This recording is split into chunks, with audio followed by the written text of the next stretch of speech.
Hello again, Saints. I want to thank everyone for joining us for another Acts of the Apostles survey and a survey within a survey. And survey within a survey, we're looking at the flight path of the Lord, as some would call the Lord's advent or the second advent of the Lord.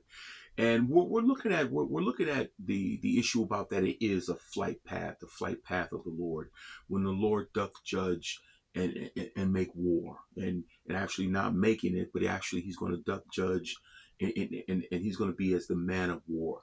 And we're going to be looking at things as was mentioned in the book of the wars of the Lord, and the wars and the battle that was already rehearsed by Israel when the Lord took Israel on those places in Numbers 21, when they went and they pitched here and they went here, they picked up and they pitched there, and they went on a place where even Joshua put the 12 stones. And we're going to see that probably in the next study. But he put the 12 stones under where the water is there, and the battle's being fought. The battle even being fought in the Red Sea. And we'll take a look at that there, and we'll just take a look at it when we get there. But again, we're looking at the Acts of the Apostles survey.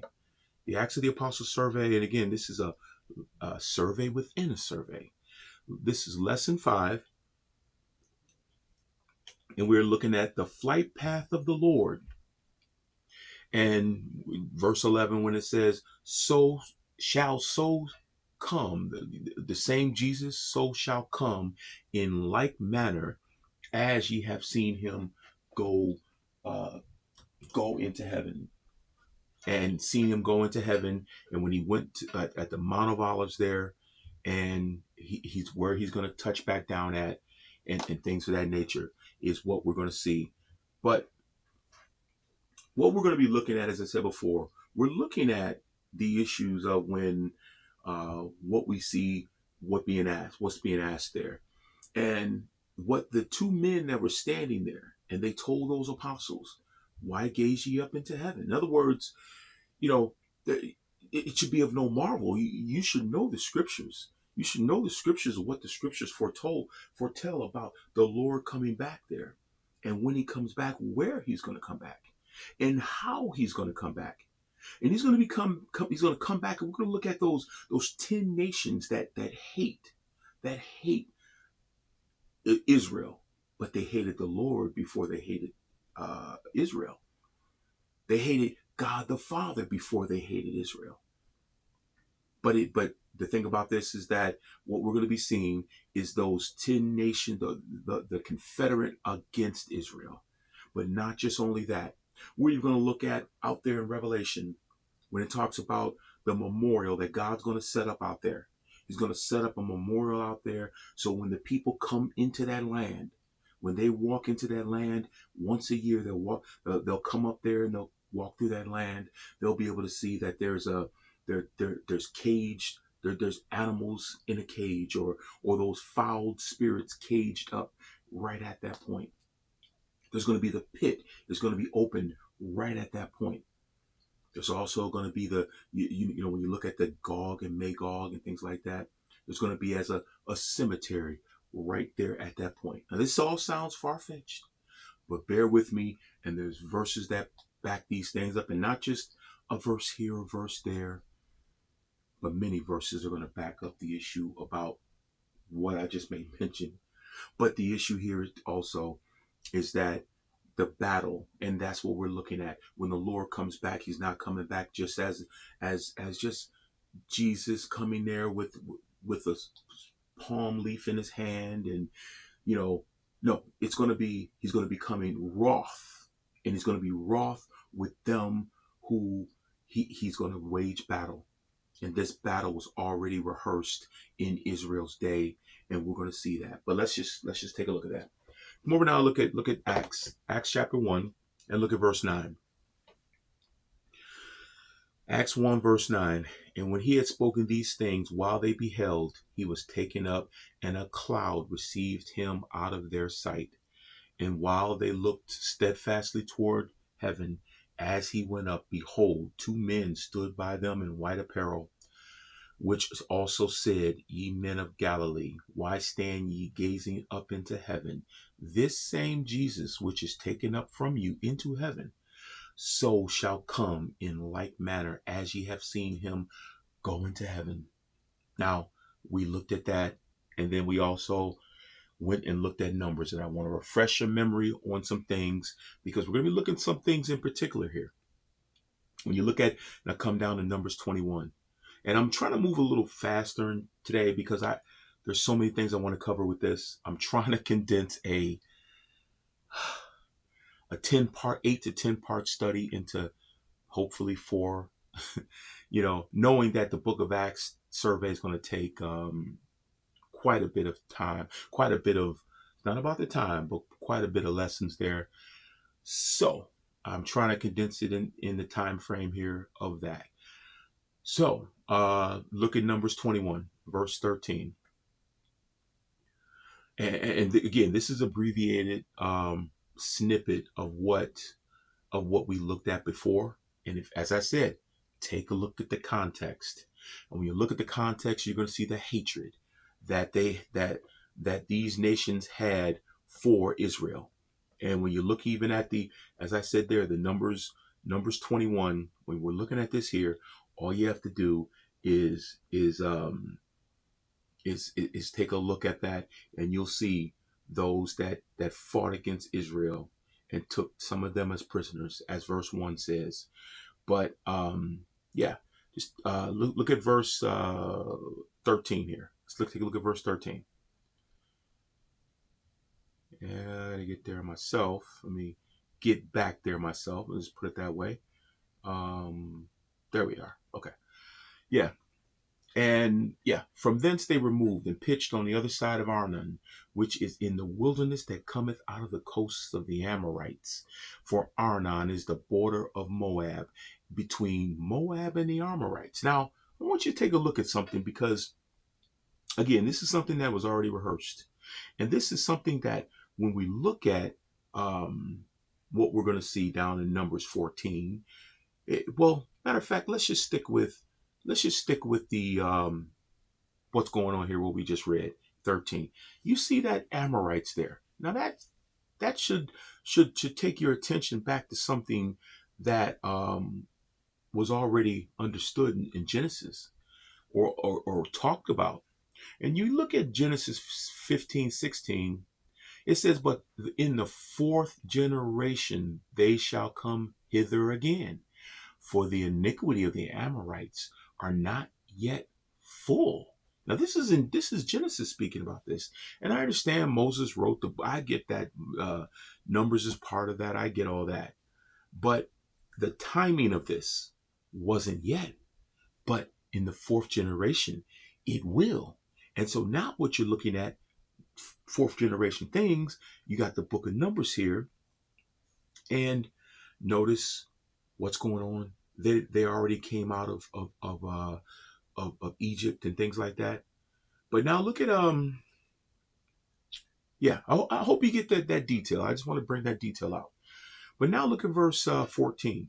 Wherefore it is said in the book of wars of the Lord, what he did, notice this, in the Red Sea and in the brooks of Arnon. And see, this is what we're going to be dealing with here. I want you to understand that what we're going to be dealing with is, we're not going to be only dealing with what he did in the Red Sea, but what we're going to be dealing with is, you see, there's a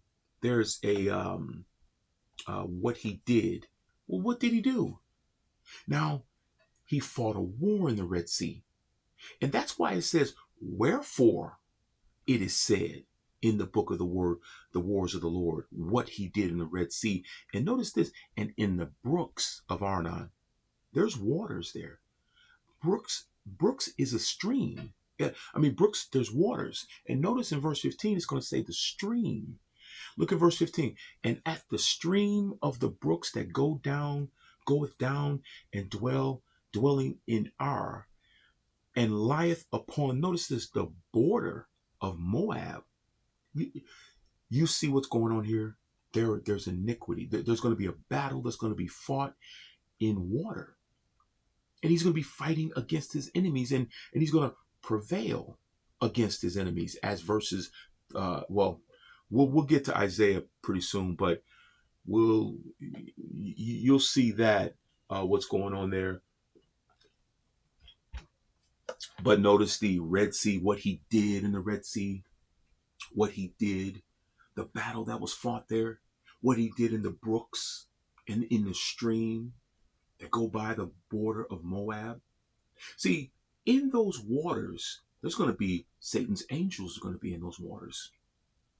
And what we see take place, and this is fascinating to look at, folks, because what we see, it mentions about he's going to dry up those ponds, those I think that's how the word was used. He's going to be drying up the waters, the places where the waters are. They're going to be dried up, and those foul spirits, those dragons, are going to be cast out of them. You notice in the book of Revelation, and here comes a beast out the sea. Those other beasts are bound in the the Dead Sea. They're chained under darkness in the waters. You had over there in Luke, when those evil spirits got into those pigs and they ran into the water. You notice when over there, when you see about the angel came down and troubled the waters. Folks, there's something interesting to take a look at with the angels and water. There's something about how they just have to be. They can't be upon in dry places. That's the other issue. They can't be in dry places. They got to inhabit a body. And folks, again, this is something, as I said before, that's something I'd like to do a study on, because I've always wondered, what's the fascination with angels and water? Well, one thing we got to understand is when God breathed, it what we have is when man takes the breath of life, the air that we breathe, the what we're in, we're in a habitable place where the angels don't find it so habitable. And rarely, and we've seen angels come down, says two men stood there and things like that. But as far as an angel coming and actually, again, that's a whole different study for a whole different time. And I understand about the other things. You can look at angels fighting a war and kill thousands of men. I get all that. But what we're after here is we just keep on with this study here. But again, angels have an issue with dry land. And that's why we'll see that judgment out there in the book of Revelation. But let's just keep it moving, and let's look at Isaiah 42. Isaiah 42. Let's take a look at verse 11. Isaiah 42, verse 11. Let the wilderness and the cities thereof lift up her voice. The villages of Kedar doth inhabit. Let the inhabitants of the rock sing. Let them shout from the top of the mountains. Hey, why are they lifting up their voice and singing and things like that? Look at verse 12. Let them give glory unto the Lord and declare his praise in the islands. The Lord shall go forth as a mighty man, and he shall stir up jealousy like a man of war. He shall cry, yea, roar. He shall prevail against his enemies. Now, what does that sound like? Well, I'll tell you what it sounds like. It sounds like what we've been looking at. The Lord, notice the capital L, capital O, capital R, capital D, Jehovah, shall go, and notice it says stir up jealousy. Remember the name, the Lord's name. The Lord is a jealous God. His name is jealous. His name is jealous, is what the verses say. And he's going to stir up jealousy in like a man, like a man of war. And who's going to be jealous? The adversary. Look at verse 14. I have long time holding my peace. You see that, folks? Long suffering. I have long time holding my peace. I have been still and refrained myself Now will I cry like a travailing woman. I will destroy and devour at once.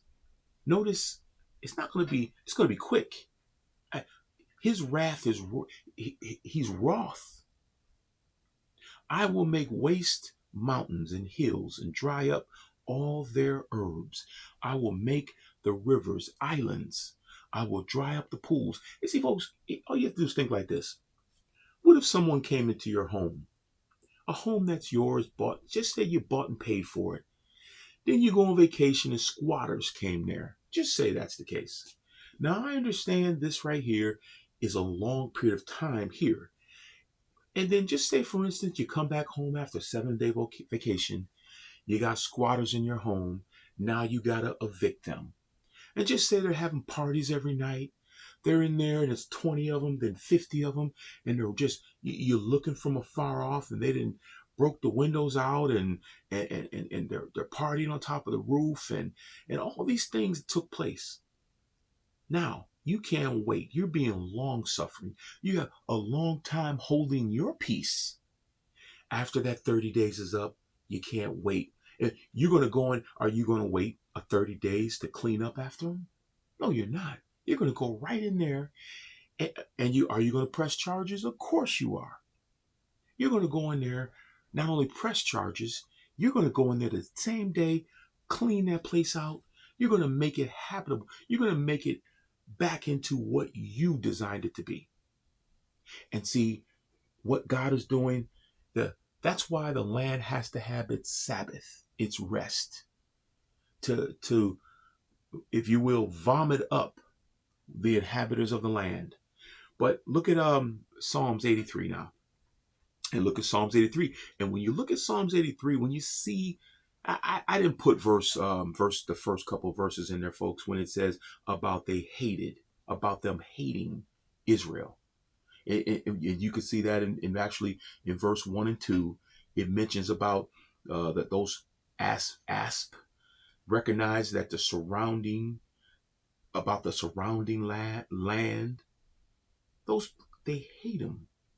They hate Israel's God. And that's what's significant about this. They're actually hating Israel's God, not just Israel, but all those one. That's Esau's children. That's Edom. That's the Edomites, Esau's children. Not Jacob, but Esau. So when you're looking at all those, and we'll see, we'll come down and take a look at these. Look at verse 5, Psalms 83. Sorry, verse 5. Well, actually, before we get there, I want to make a mention, and that's what I was after in Isaiah 42. I don't know if I didn't read verse 15 yet. Let's do that. Verse 42, Isaiah 42:15. I will make waste mountains and hills. I will dry up, yeah, I did, all their herbs. I will make the rivers islands. I will dry up the pools. And again, when you're looking at drying up the pools, what does that have to do with anything? Well, again, I understand what this is going after. Someone said, well, maybe they had little pools of water at their home, made a paradise, but it also had something to do with the evil spirits too, folks, with Satan's dragons and things like that. But look at Psalms 83 now, verse 5. For they have consulted together with one consent. They are confederate against thee. Notice it's thee. The tabernacles of Edom, and the Ishmaelites, of Moab, of the Hagarenes. Now remember, Moab and even the Ishmaelites. This goes back to Abram. This hatred, it goes back there. But you notice how Edom and Ishmaelites are both front and center, and Moab, because they have more hate. They have a different degree of hatred. Hey, you're talking about parents here. You're talking about direct parents. Esau, sorry, and the Ishmaelites. That's Abraham's other son. And the Edom, the Esau's children, that's the ones who have controversy of Zion. And you're going to see that when we look at what's called the controversy of Jerusalem, it's the controversy of Zion because of Esau and Jacob. Wait a minute, did I say Jacob before? Yeah. And that's that controversy there. Two sons, but one is going to is the direct heir by faith. But look at yeah, and the Ishmaelites of Moab. And when you look at Moab, that's one of Lot's sons. Moab is one of Lot's sons. You remember looking at that? And even looking at the Hagarine, that's Hagar, Ishmael's mother. And Gebel, that's the Canaanite. That's the one, the Canaanite who sympathized with the Assyrians. And now and Armon and Amal and Armon. When you look at Armon, that's Lot's other son.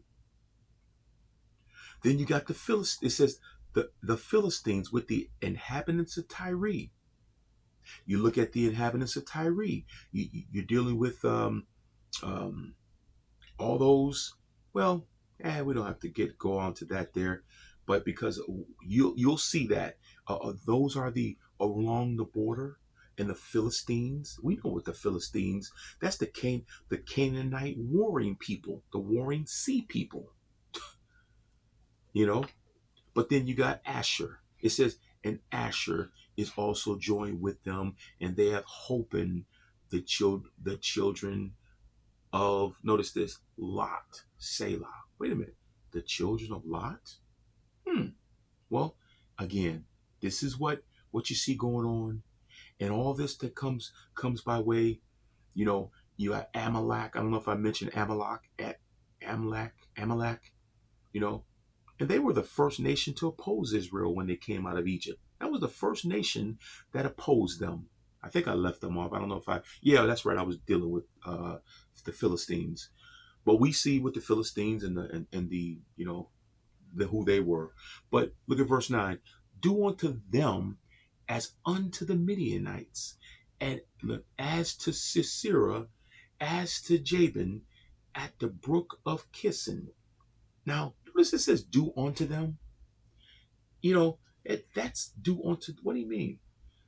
As in, we saw in Zechariah 14, the first three, fight against those nations as he fought in the day of battle. That's what he wants to do unto them. And that's just like we looked at in Deuteronomy 32, folks. Deuteronomy 32. And what we ought to realize out of this is that the day of the Lord's wrath is going to come when it comes, that 10 nation confederacy is all gathered together, and they're gathered together.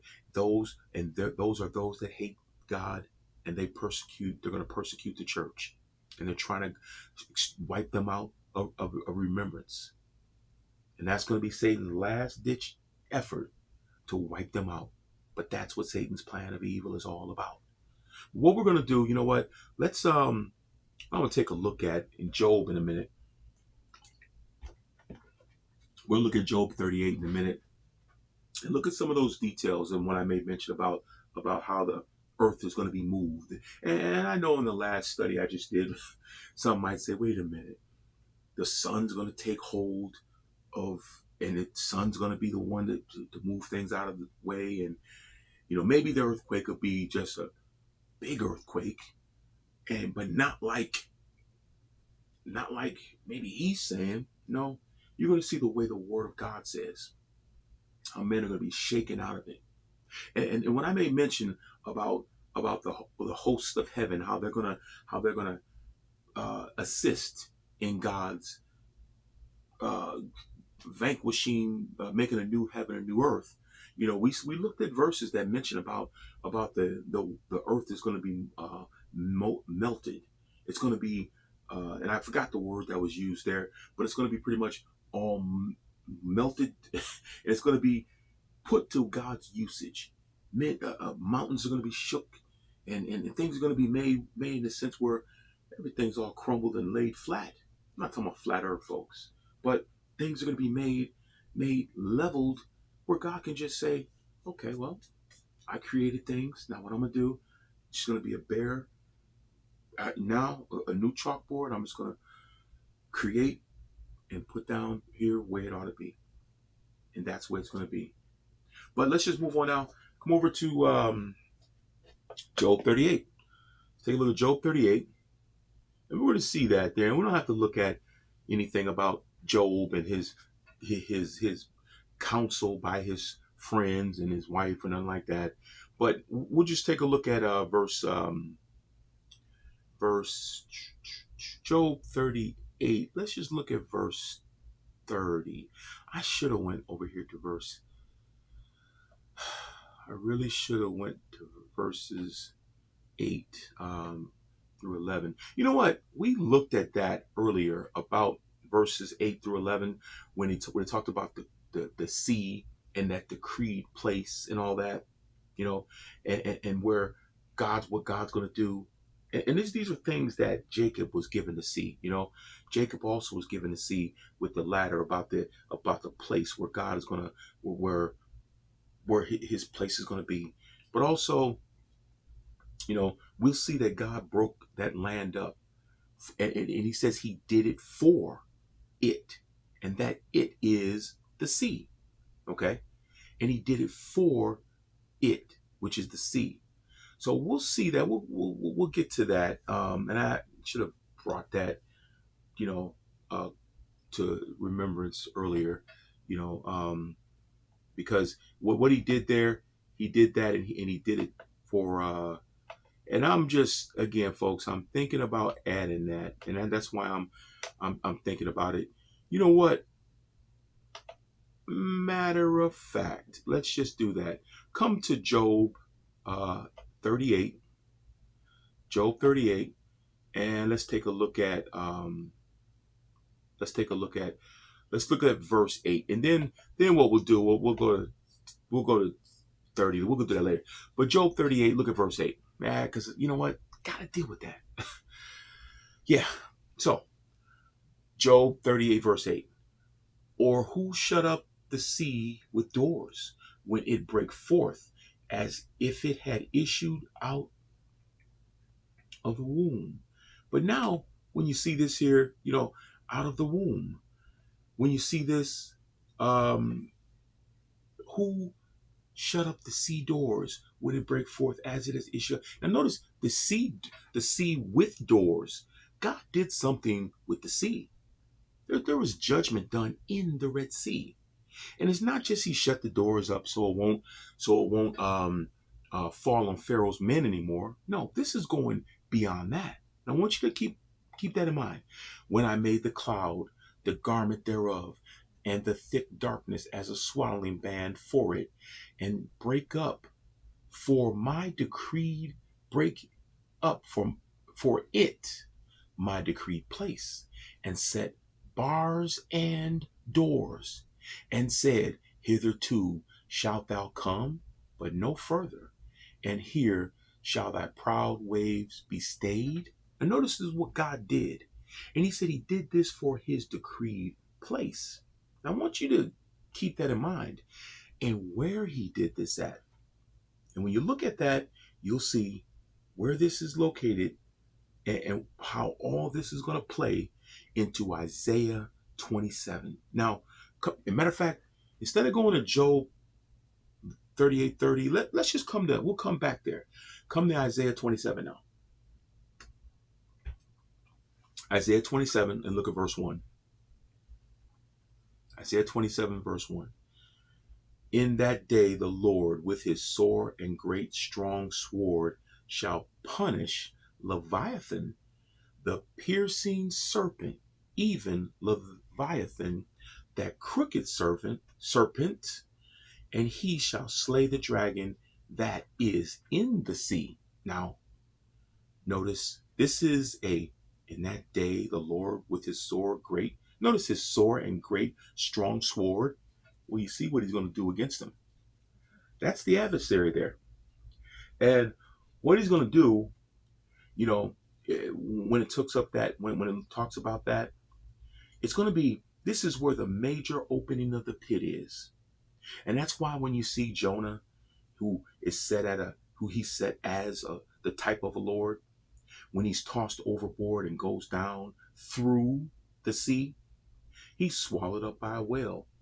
But you see his body is preserved from the sea, from that seeing corruption. as you've seen over there, Matthew 12, Psalm 16, Jonah 2. But Satan is going to take up residence in the Red Sea, but not the only creature that the Bible calls a dragon. He's the great dragon.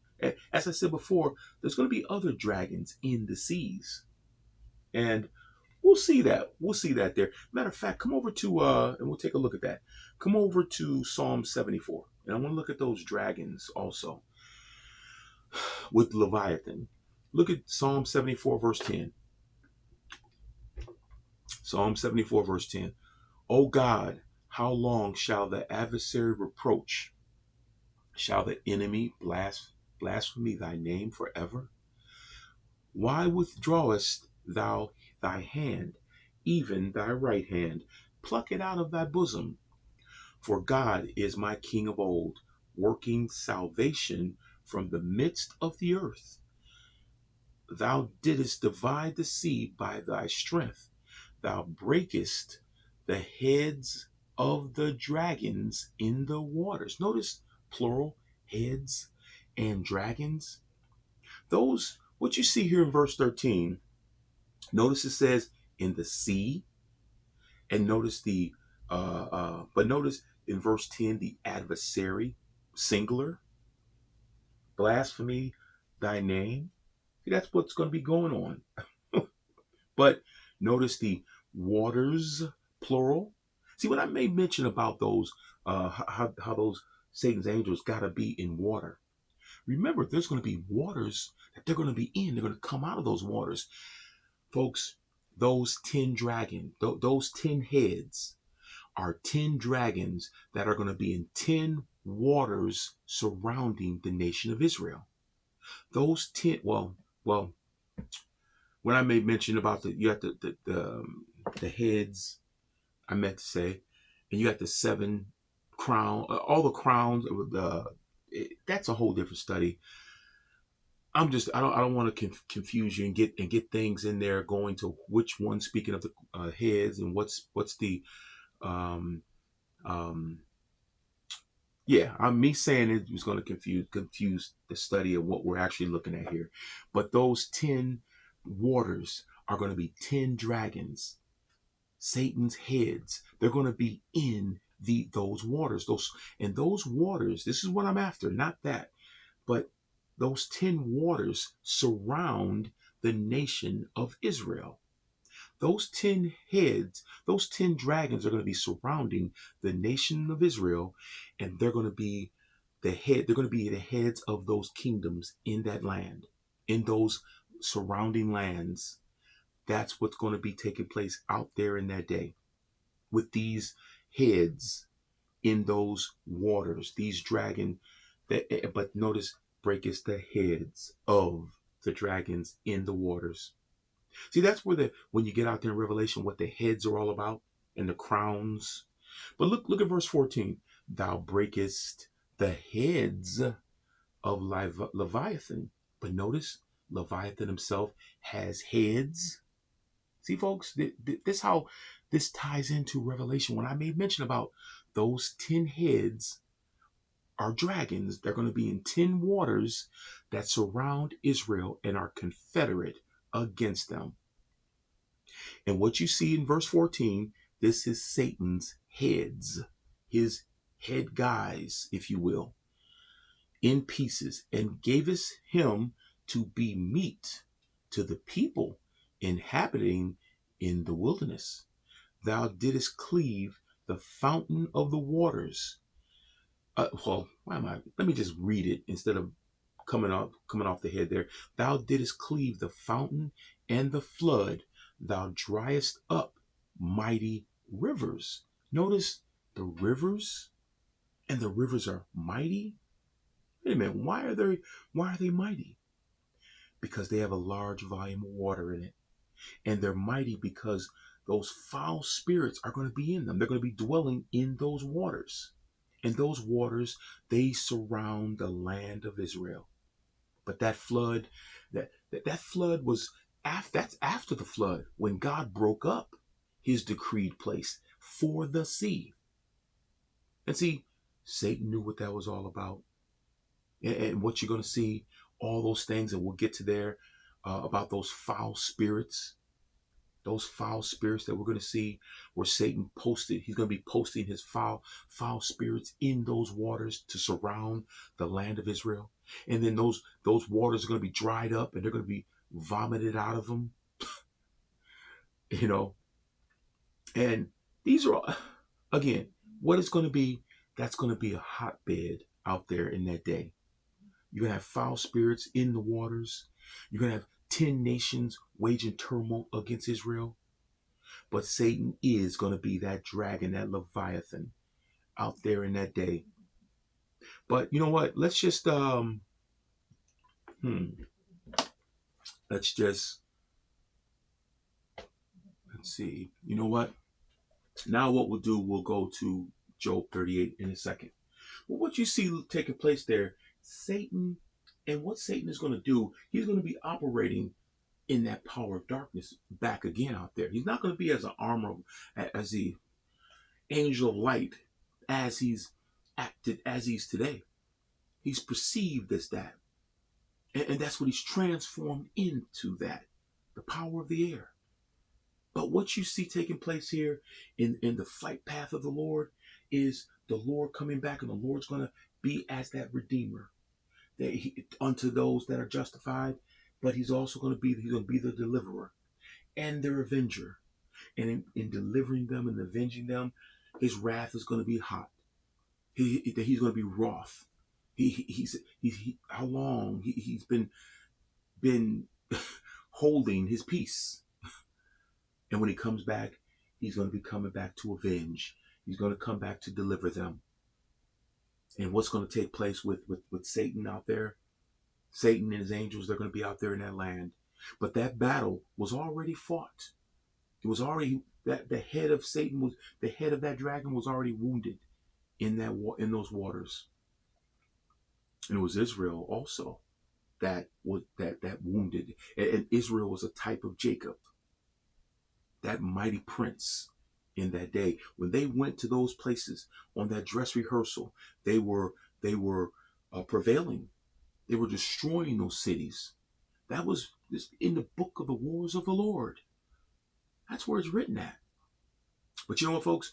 Let's just move on for time's sake. We got a lot of verses to cover, and I spent quite a bit at that on that time. So let's look at Job 38. Job 38. And let's take a look at how are we doing for time?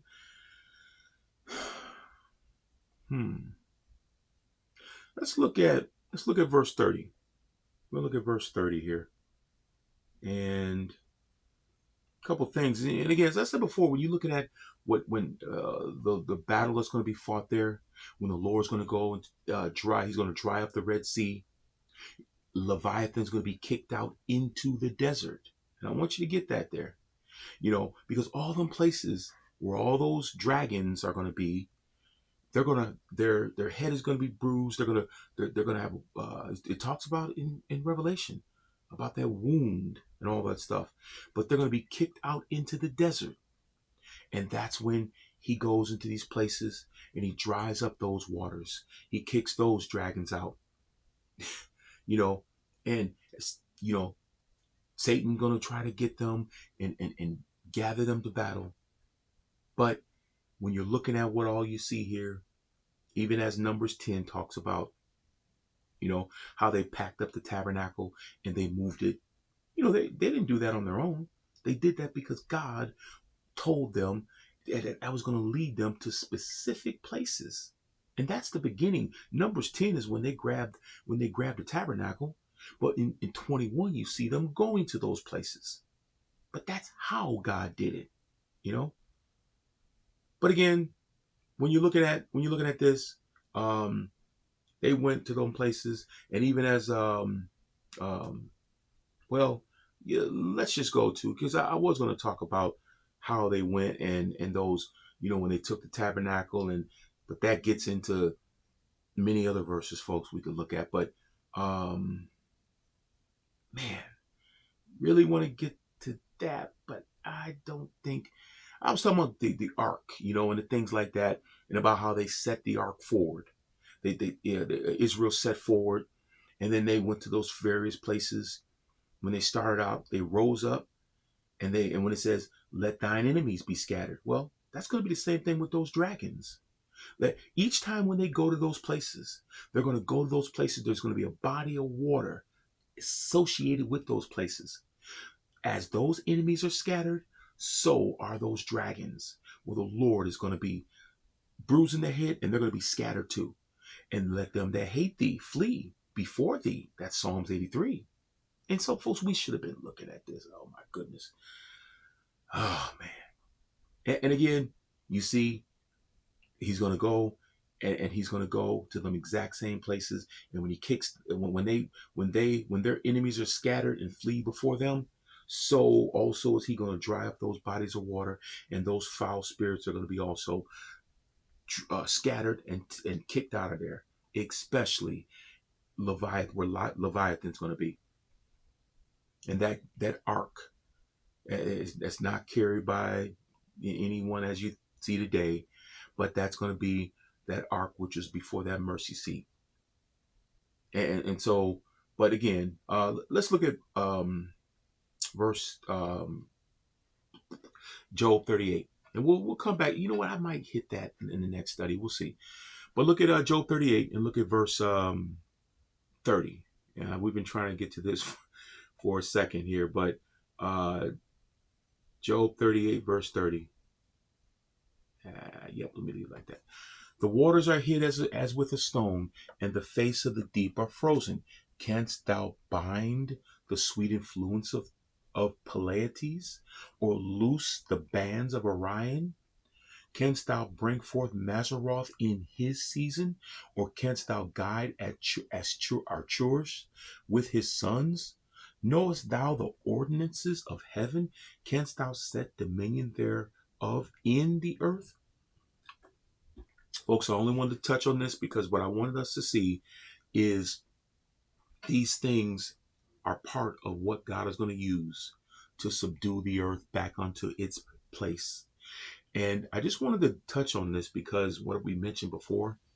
But see, now we're going down the rabbit hole of what's going to be spoken about in Revelation about those 10 heads being wounded and cast out into dry places. And I know that might spark your interest. So what I'm going to do is maybe I'll touch, hopefully I probably will touch on in the next study there. But now look at the book of Revelation. I know you're probably saying, wait a minute, you're going to Revelation. Why can't we just deal with it? So we'll see.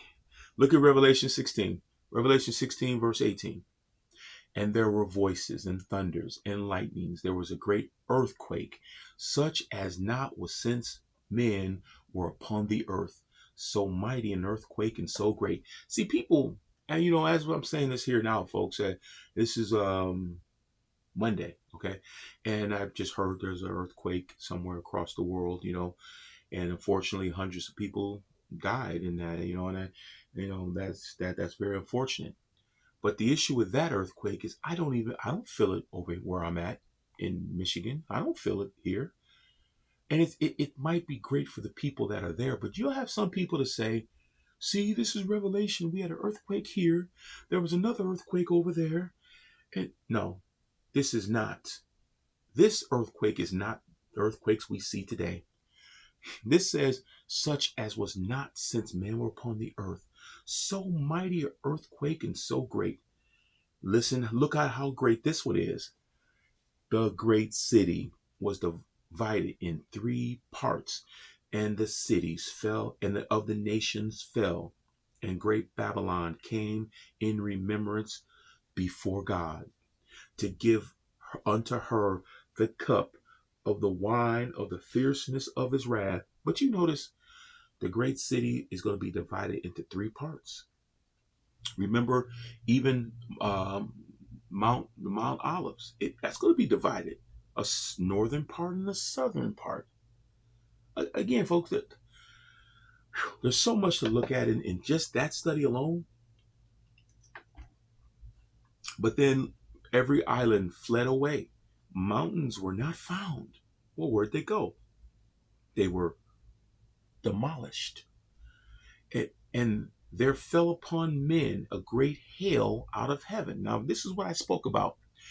And I put this here because when I mentioned how heavy it was, people were like, I had someone say, is that going to be just that heavy?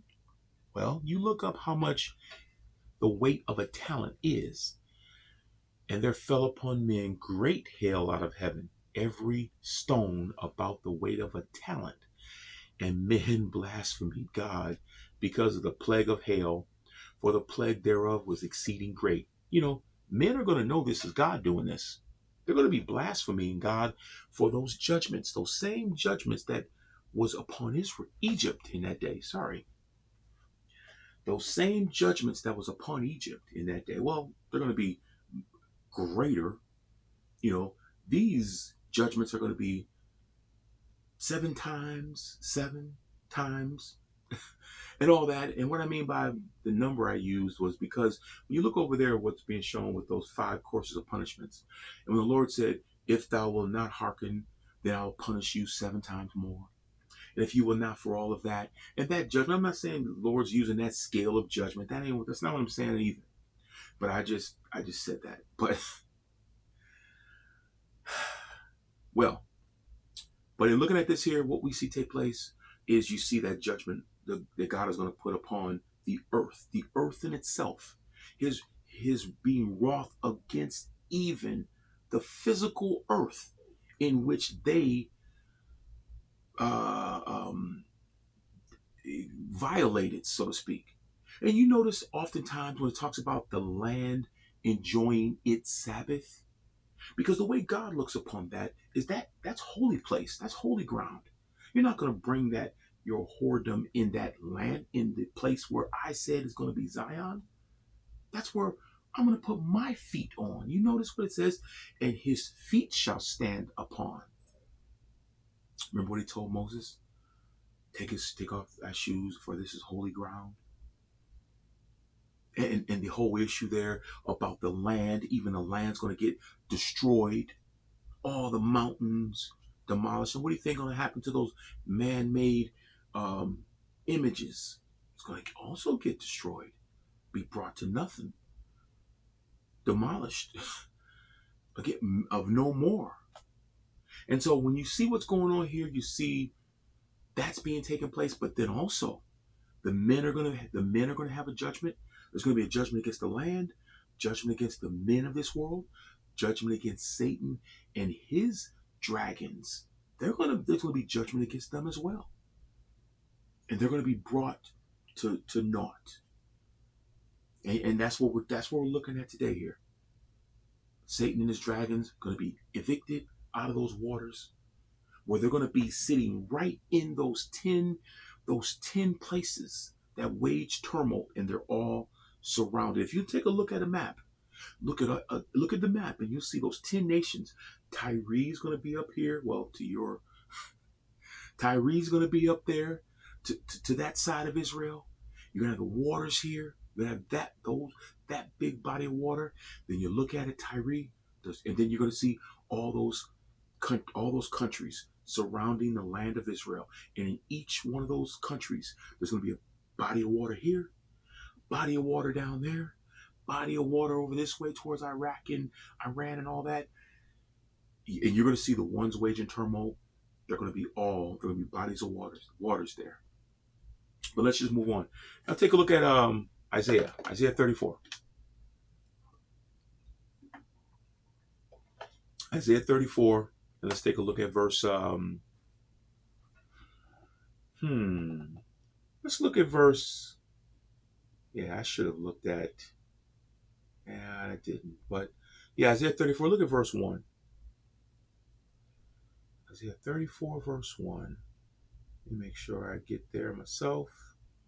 Because I remember I added some of these verses, so now I got to go back to. Yeah, okay. Now, when you're looking at that, we're going to be taking a look at Idumea. We're going to see Idumea here because it's vital to understand that. We want to understand what's going to be taking place there, because that's what Revelation 6 and 12. And you know what? We got time. We're going to look at Revelation 6 also, but as I was going to end it here, but we'll go ahead and do it. I'm okay on the time right now, which if I be quiet, I can hurry up and get done with this. Look at, and I don't mean get done as I want to hurry up and do it, but I can hurry up and put it into place. But look at Isaiah 34, look at verse 1. Come near, ye nations, to hear, and hearken, ye people. Let the earth hear, and all that is therein in the world, and all things that come forth of it. Now notice that, you see, let the nations hear, hearken, let the earth hear, and all that is therein, the world, and all things that come forth of it. For the indignation of the Lord is upon all nations, his fury is upon all their armies. He hath utterly destroyed them, he hath delivered them to the slaughter. Their slain also shall be cast out, and their stink shall come up out of their carcasses, and the mountains shall be what? Melted with their blood.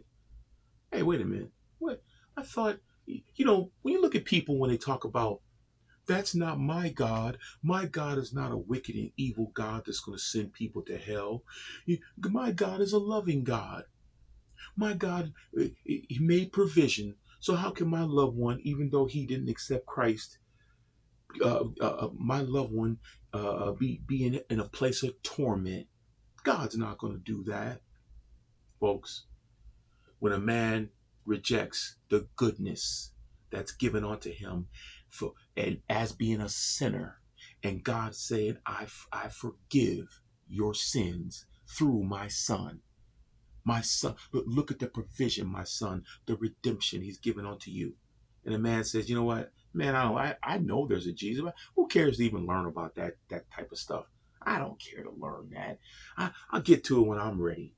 I don't care to hear about it. I know there's places called churches and a Bible called the Bible and a name called Jesus. I heard about it. Man, but come on.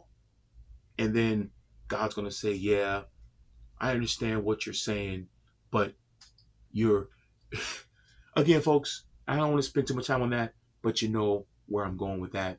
Look at God in his indignation, the indignation of the Lord. Look at verse 4. And all the hosts of heaven shall be dissolved, and the heavens shall be rolled together as a scroll, and all their hosts shall fall down as a leaf falleth off from the vine, and as a falling fig from the tree. And we see that over there in Revelation 6. And you know what, folks? We're going to take a look at Revelation 6. Matter of fact, because I just want to keep that in our memory, so we'll take a look at that. But notice what's going to be happening here. This is when it says the host.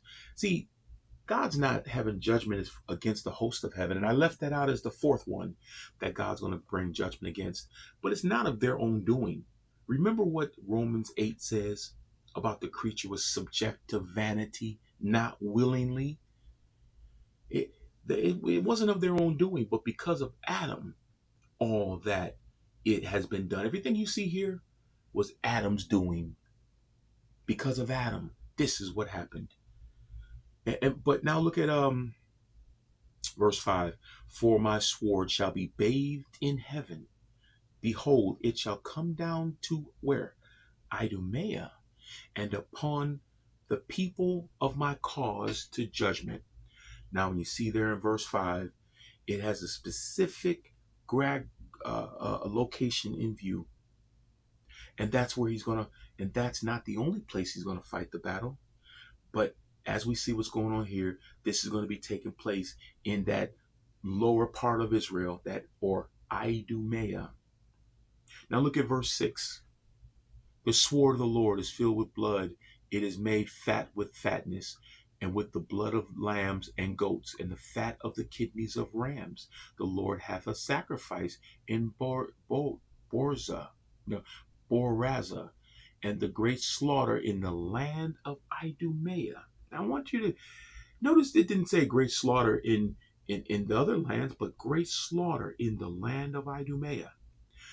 And the unicorn shall come down with them, and the bullocks with the bulls, and their land shall be soaked with blood, and their dust made with fatness, for it is the day of the Lord's vengeance, and the year of recompenses for the controversy of Zion.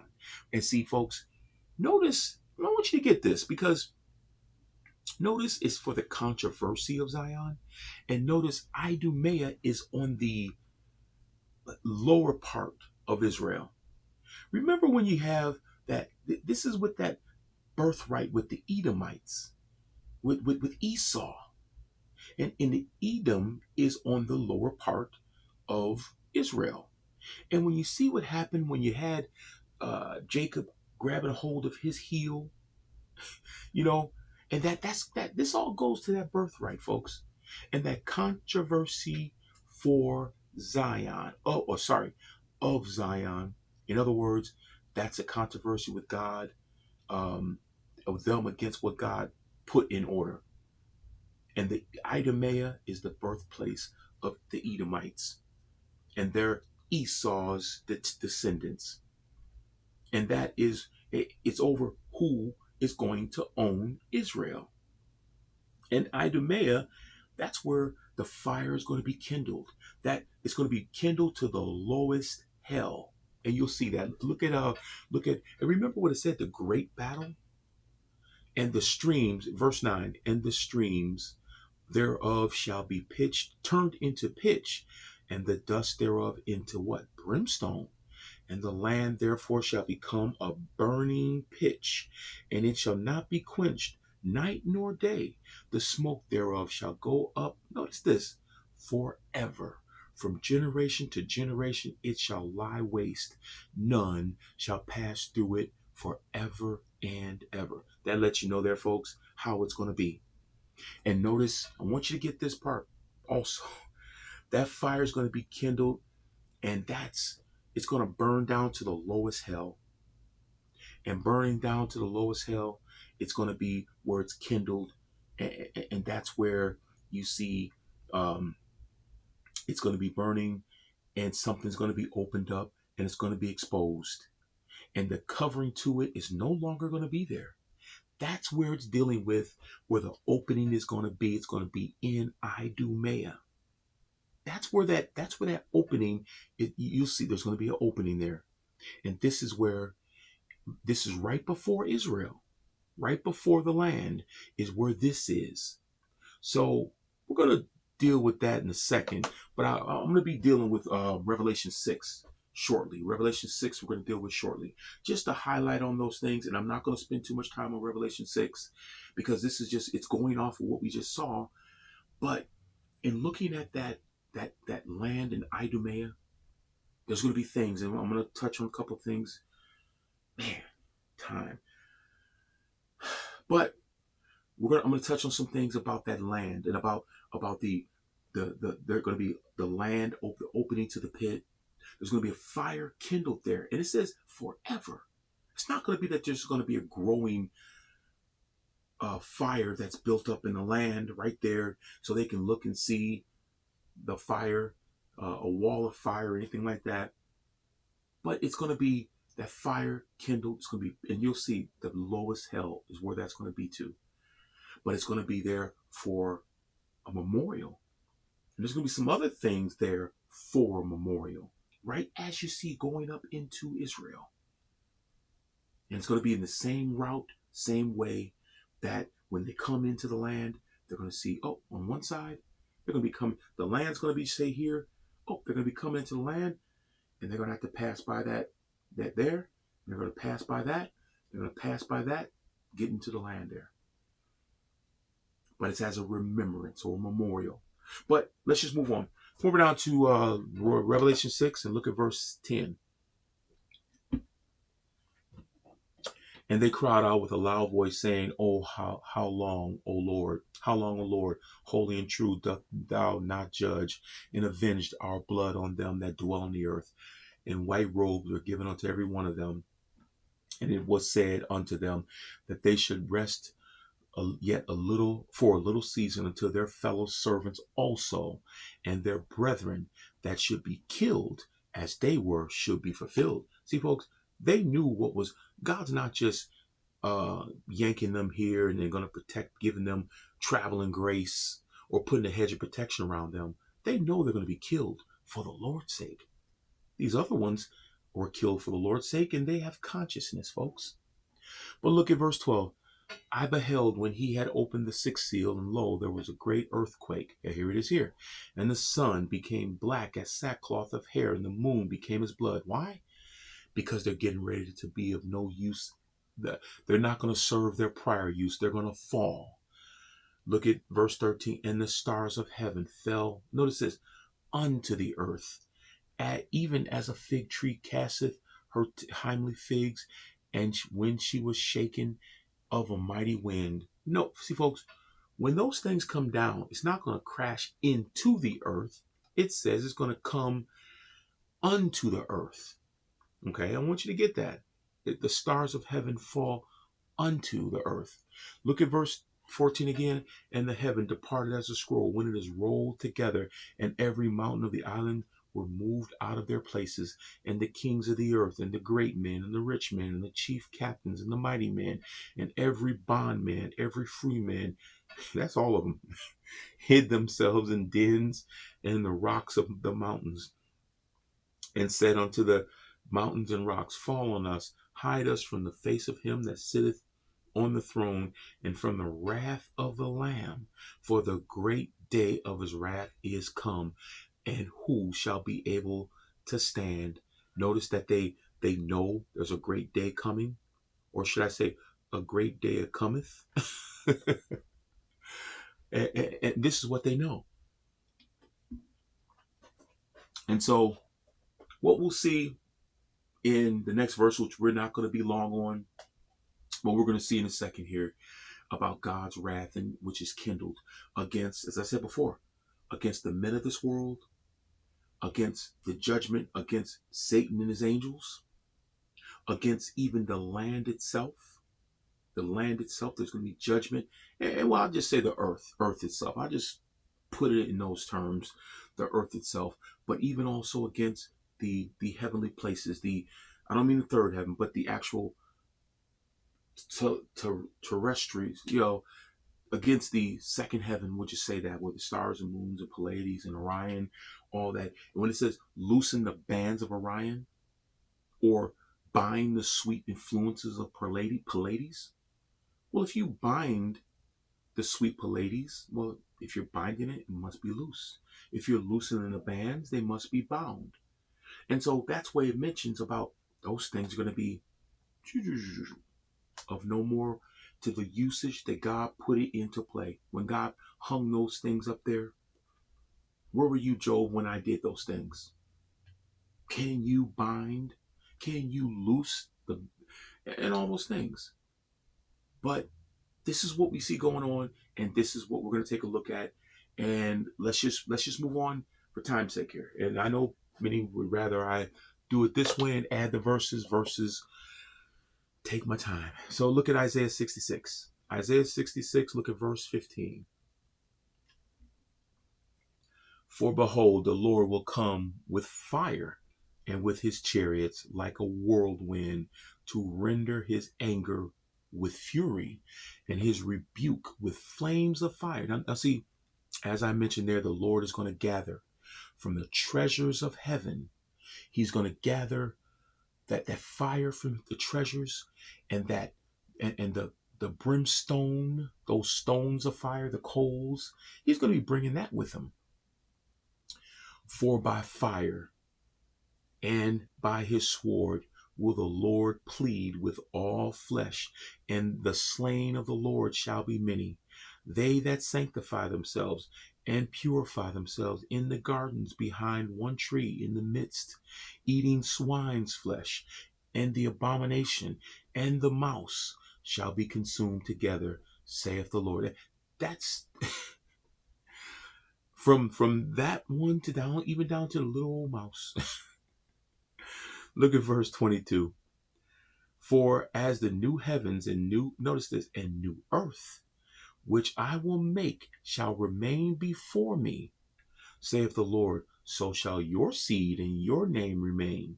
And it shall come to pass that from one new moon to another, and from one Sabbath to another, shall all flesh come to worship before me, saith the Lord.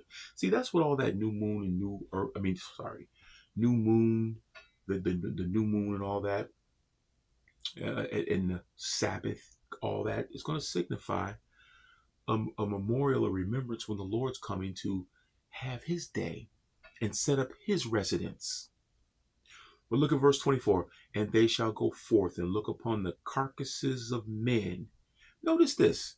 And they shall go forth and look upon the carcasses of men that have transgressed against me, for their worm shall not die, neither shall their fire be quenched, and they shall be abhorring unto all flesh. Now you see that they're going to go forth, and that's dealing with the same exact time frame.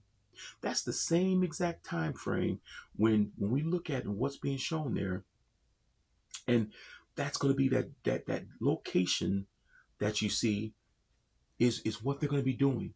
They're going to be that burning down, it describes that it's going to be a place where all flesh and all nations will have to pass before going into the land of Israel. And this is what they say, for they shall go forth and look upon. But notice right before that, the Sabbath and the new moon, because and all flesh shall come to worship before me. So they're going to, all flesh, folks, that's going to be all flesh going to have to come through to worship. But when they do, they're going to have to see this. And that's where I'm going at with this. When you say, wait a minute, I don't know if that I can. No, this is going to be where it's going to be. And this is what verses 22 down through verse 24 is talking about. They're going to have to pass by the spot where the fire has burned down to the opening of the pit there. And that's designed to be a testimony of God through the period of the kingdom. And that's going to be through that time period of the kingdom. And we're going to see those places but they shall be an abhorring unto all flesh. All flesh is going to look at that. And all flesh is going to look at that, and they're going to abhor that. They're going to see those foul spirits caged, and we'll get to that in the next study. They're going to be caged in what a zoo of animals, a zoo of spirits, foul spirits. They're going to be caged up. And now you just saw that they're going to have to go through, and they're going to see the carcasses. They're going to see those men, and they're going to be burned where the worm dieth not. And you'll see that there. But you know what we're going to do for time's sake? Let's just what I'm going to do is I'm going to take a look at one thing, and I just want to highlight on some things. Those things that I may mention, those three issues of what they're going to have to go, and they're going to have to pass through, and they're going to see right before the land there. One we saw in Idumea. We'll get to the other ones in the next study, but the Idumea there, then they're going to have to go and pass through. They're going to see the zoo of the caged foul spirits in another location, but they're going to be right as they're going to come worship him, and that's going to be that set up all flesh. That's the Gentiles, and they're going to come in to worship, and they're going to see that and they're going to be abhorred by seeing that. But let's move on. Look at and just take a look at some things here, because there's going to be three particular events that's going to come to pass. And one, we see the pit is going to be opened, and that's Isaiah 66 verse 24. How and when you look at that, and Revelation 12, when you see Revelation 12, when it said verse 16, and the earth helped the woman, and the earth opened her mouth and swallowed up the flood which the dragon cast out of his mouth. Now, the earth is going to get opened. Well, is it going to close? We'll see that. We'll see if that's going to be the case, and we'll see that. But we're not going to look at that now for time's sake. But also, when I talked about the cemetery of Gog and Magog over there, Ezekiel 38, verse 39, and we'll take a look at that. And you see that over there in Revelation 20, verse 7. And when it says, and when the 1,000 years were expired, Satan shall be loosed out of his prison and shall go. Notice he's in a prison, he's caged up, but that's a different story. We'll see. And that's Revelation. Well, this is 20, Revelation 20, Revelation 18. They're going to be caged up in Revelation 18. Revelation 20 is when you see 1,000 years expired now. This is after the millennial issue. Satan shall be loosed out of his prison and shall go out to deceive the nations which are in the four quarters of the earth. Notice this, Gog and Magog, to gather them to battle, the number of whom is as the sand of the sea. But you see where they're going to go, where he's going to go. He's going to go.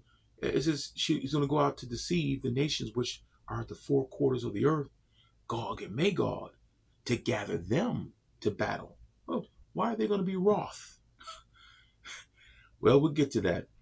Look at the other one, the zoo of devils and foul spirits. Revelation 18, 1, 2. And again, folks, we're going to see that. We'll get to the verses and all that. But look at, I don't even know why I put that there, but I'll make sure I erase that. Matter of fact, I'll do it now. But yeah, Revelation 18, 1, and look at verse 1 while I'm erasing this. After these things, I saw another angel come down from heaven, having great power, and the earth was lightened with his glory.